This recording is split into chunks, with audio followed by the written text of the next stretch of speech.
Mesdames et messieurs, bonjour. Je m'appelle Zile Soli. Je suis docteur en mathématiques et ingénieur diplômé de l'École centrale de Marseille. C'est un plaisir d'avoir l'opportunité de vous parler aujourd'hui et très rapidement de vous donner la vision de ce que je pense donner aux Comores de demain. Je commencerai d'abord par dire que je ne suis pas neuf dans ce genre d'exercice. En 2009, je suis venu aux Comores pour rédiger la stratégie de développement de l'université. C'est un premier point. Et le point central que j'ai envie de vous communiquer, c'est que nous avons tous élaboré, réfléchi, pensé à des points de développement de cette université. Et nous avons tous, professeurs et moi-même, affirmé que cette université devait être le point central du développement économique du pays. Dans la mesure où cette université devait fournir au pays le capital humain qui est nécessaire à son développement, cette université ne devait pas être déconnectée des réalités du pays. Nous avons constaté que notre université avait été conçue, pour être poli, par une espèce de copier-coller en mettant en place des cursus qui ressemblaient fort à des cursus que l'on trouve un peu partout en France. Or, le propos n'est pas celui-là.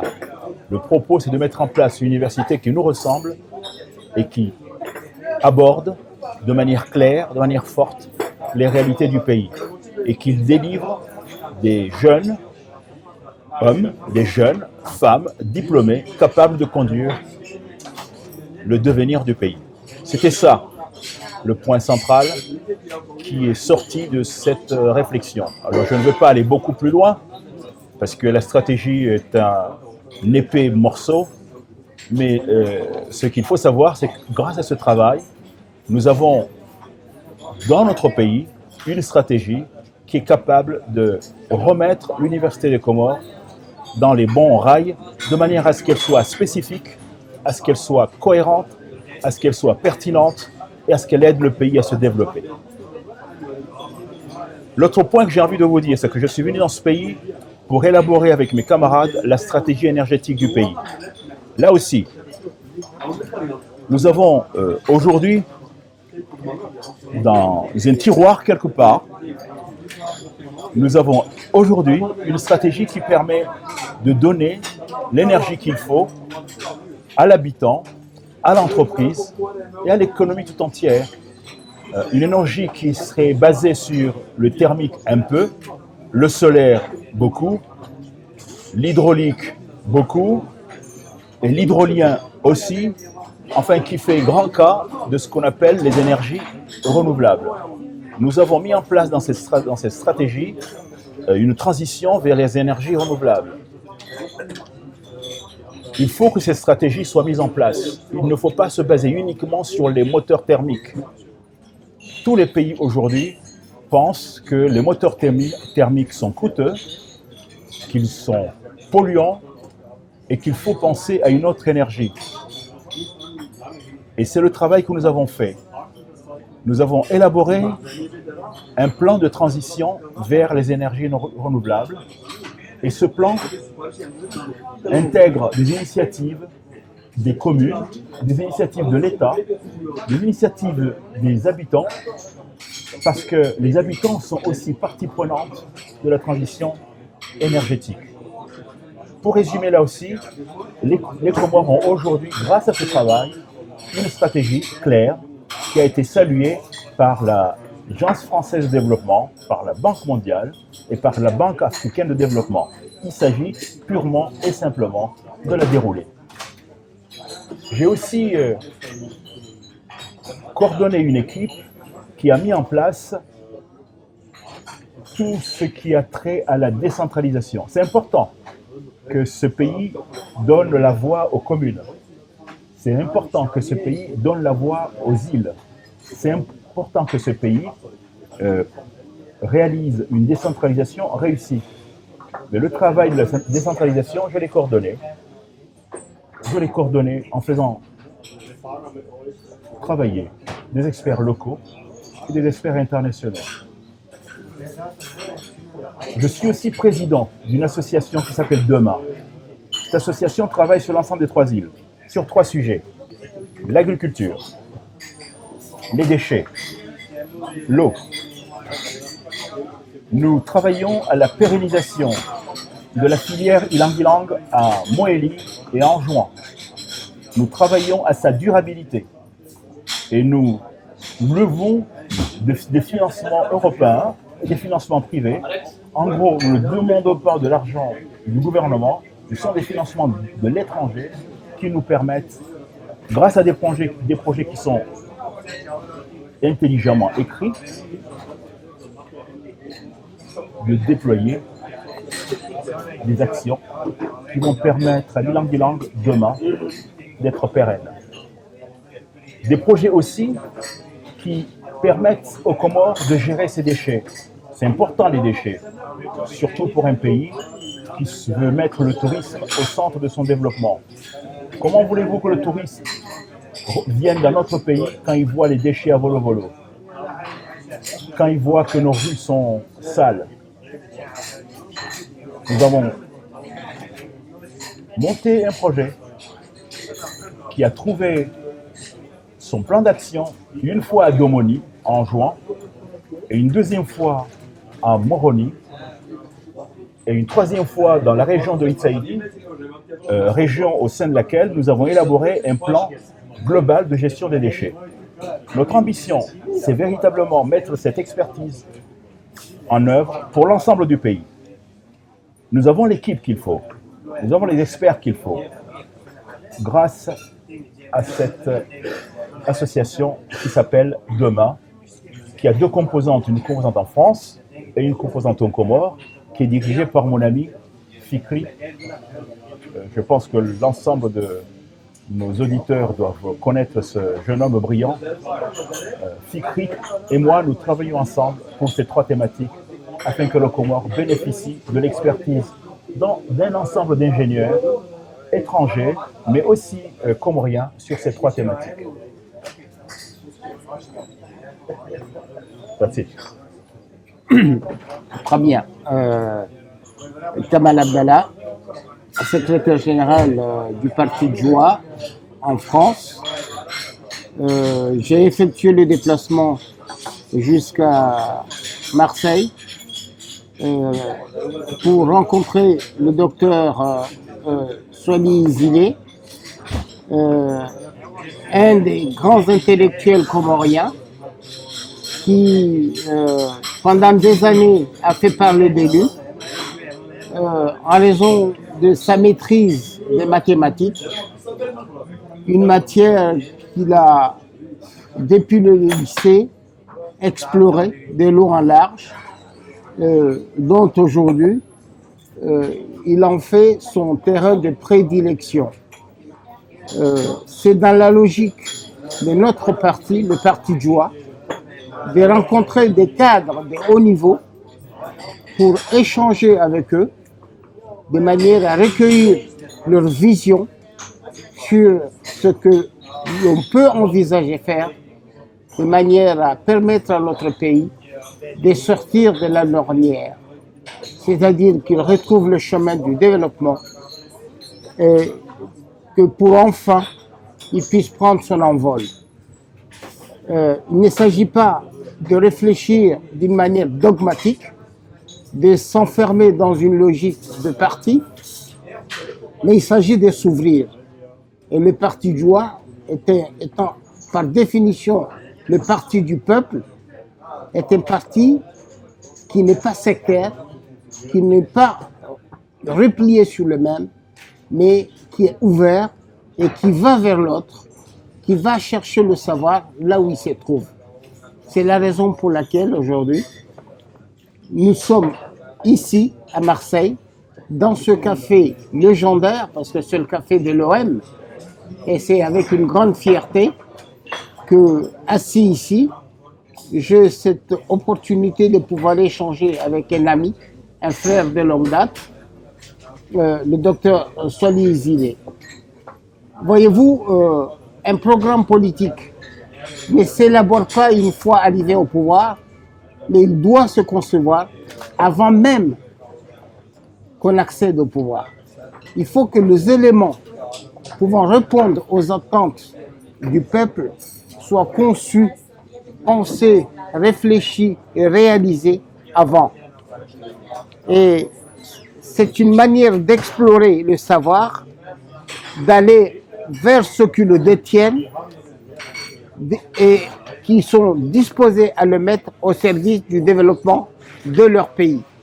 Je pense que nous avons suivi avec beaucoup d'attention tout ce que le docteur Zilé nous a exposé ici, toutes les initiatives qu'il a eu à entreprendre dans l'intérêt supérieur de notre pays, des initiatives qui sont plus ou moins bien exploitées, ou alors certains même mis de côté, ce qui est très dommageable pour le pays. Ici, je prends l'engagement solennel que le parti Djoua, une fois arrivé au pouvoir, va chercher à mettre en application toutes ces solutions, toutes ces propositions qui vont dans le sens du développement de notre pays. Il a parlé des énergies renouvelables, il a fait des propositions intéressantes ici. Je pense que la solution qui a été mise en œuvre actuellement pour sortir le pays de l'obscurité ne peut être qu'une solution de transition, car il est certain que notre pays n'a pas le moyen de continuer à fonctionner avec du gazole. Et que cette solution-là ne peut être qu'une solution temporaire de transition, en entendant que nous allions vers les énergies renouvelables, vers le solaire, etc. Et c'est grâce à des hommes comme le docteur Zilé qui réfléchissent, qui vont au-delà du présent, qui cherchent à tracer le futur, que nous pouvons croire et espérer voir notre pays un jour sortir des difficultés dans lesquelles il se trouve plongé depuis son accession à l'indépendance. Si vous regardez un peu sur Internet, si vous regardez les pages Internet, vous verrez une initiative qui s'appelle « Des projets pour les Comores de demain ». En l'an 2016, lorsqu'il y a eu les élections qui devaient choisir celui ou celle qui allait conduire le destin de l'État comorien, j'ai pris l'initiative de dire « Cela fait bien longtemps que ceux qui arrivent au pouvoir sans programme préconçu. Et qu'il était intolérable que des gens prennent le pouvoir sans programme. Et donc, ce que dit mon frère Kamal est une bonne chose. Parce qu'il faut que les individus choisissent ceux qui vont conduire l'État uniquement parce qu'ils viennent de tel ou tel village, de telle ou telle région, mais parce qu'ils ont une conception, une idée, une vision et des projets pour l'État. Alors en cette année-là, j'ai lancé une initiative qui portait le nom des projets pour les Comores de demain, en disant, je vais réunir les experts, qu'ils soient de l'intérieur ou de l'extérieur, de manière à réfléchir sur des thèmes particuliers à ce que devaient être les Comores de demain. Quels sont les projets phares qu'il fallait lancer dès le départ pour que les Comores décollent. Je suis allé aux Comores pour ça, c'était en février. J'ai commencé les premières réunions. Malheureusement, j'ai eu un accident et j'ai dû rentrer au pays. Pourquoi je dis ça? Parce que je suis convaincu qu'il est de notre devoir, nous qui avons de l'expérience dans ces pays, nous qui créons de la valeur dans les pays étrangers, c'est notre devoir de serrer la main aux partis politiques de manière à ce que nous insufflions une énergie créatrice, nous puissions insuffler des idées de manière à nourrir les partis et que ces partis puissent déployer des projets qui vont sortir notre pays de l'ornière comme disait mon ami et frère Kamal. Je pense que pour rentrer dans la deuxième partie de notre entretien à bâton rompu, mon souhait en tant que responsable politique, en tant que dirigeant du Parti Joa, est que nous puissions, une fois au pouvoir, arriver avec un programme bien défini qui permette de mettre en route le développement de notre pays. Nous avons pu constater que dès qu'il y a un programme et que ce programme est bien encadré et bien mis en œuvre, il est possible de faire décoller notre pays. Et cette expérience-là, nous avons vécu de 1975 à 1978, où un régime, celui d'Ali Soili, pour ne pas le citer, est arrivé avec un plan quinquennal de 5 ans, et en l'espace de 29 mois, ce régime a pu faire décoller le pays sur le plan économique. Donc, nous avons là un exemple réel, effectif, qui prouve quand on a un plan de pilotage, quand on a un programme bien défini, quand on a une volonté politique, quand on a une vision, quand on a une ambition pour le pays, il est possible à un espace-temps de permettre au pays de décoller. C'est pour ça que ce travail-là, ce travail d'exploration, ce travail de recherche doit être effectué avant, pas pendant, car un quinquennat c'est court, un quinquennat c'est 5 ans. Si on doit passer 2 ans une fois au pouvoir à chercher comment gérer le pays, alors qu'on dit que gérer c'est prévoir, c'est qu'il y a eu là déjà un manquement. Mais il faut se préparer pendant cette période de traversée du désert, pendant cette période de reconquête. C'est à ce moment-là qu'il faut aller, qu'il faut réfléchir, qu'il faut travailler, qu'il faut concevoir le programme pour pouvoir le mettre en œuvre une fois arrivé au pouvoir, ne pas perdre du temps et ne pas tâtonner. Et ce travail-là, d'aller vers l'autre, de chercher la personne adéquate qui soit en mesure d'apporter ce plus qui permettrait à notre pays demain de pouvoir sortir de l'ornière, ce travail-là, le Parti Joa s'est engagé à le faire sans coloration politique, sans chercher l'origine de la personne, sans dogmatisme, sans s'enfermer dans un carcan, mais en s'ouvrant, car il s'agit de notre pays. C'est le pays à nous tous. Il n'appartient pas à un parti, il n'appartient pas à un clan, il appartient à tout Comorien, à toute bonne volonté. Un professeur m'a dit un jour au lycée, alors que je faisais grève en 1968, il m'a dit que la France gardait ses meilleures voitures.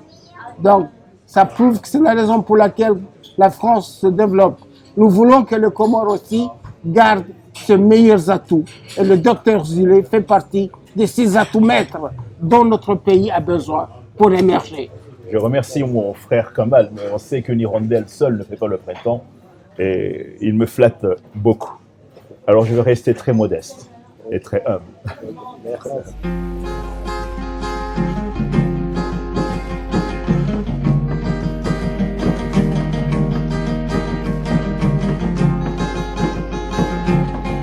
Hana asubuhi leo miongoni mwa maringine minazi tiono masaru mayana wali maji